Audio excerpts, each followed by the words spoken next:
My student smiled when the most loved teacher had an accident. Then I learned why. Everyone loved Mrs. Carter. She'd won awards, mentored struggling students, and was constantly praised by parents.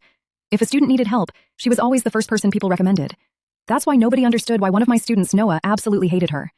Noah used to be the kind of kid every teacher wanted in class. Polite, hardworking, and impossible to upset.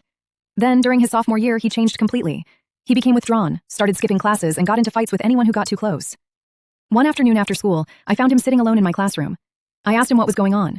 After a long silence, he asked me a question I'll never forget.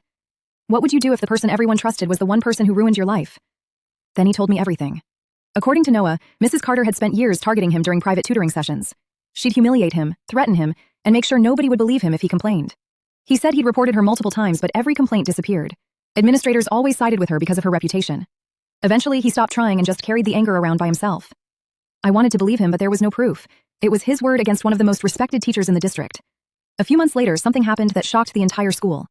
Mrs. Carter was leaving a fundraising event when she fell down a concrete stairway outside the auditorium. The fall was bad. Broken leg, fractured wrist, months of recovery. Several students reported seeing Noah near the stairs shortly before the accident. The rumors spread instantly.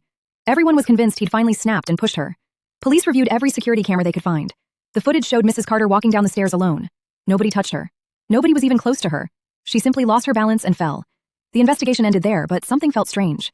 A week later, Noah came to see me after school. We talked for a while before I finally asked how he was handling everything.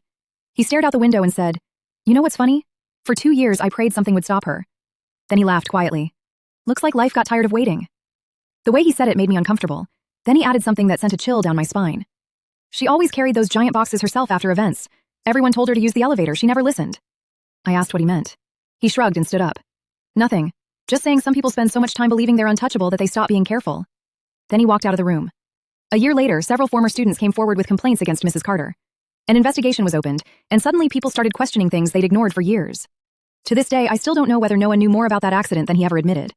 What I do know is that sometimes the truth only comes out after people stop worshiping the person hiding it.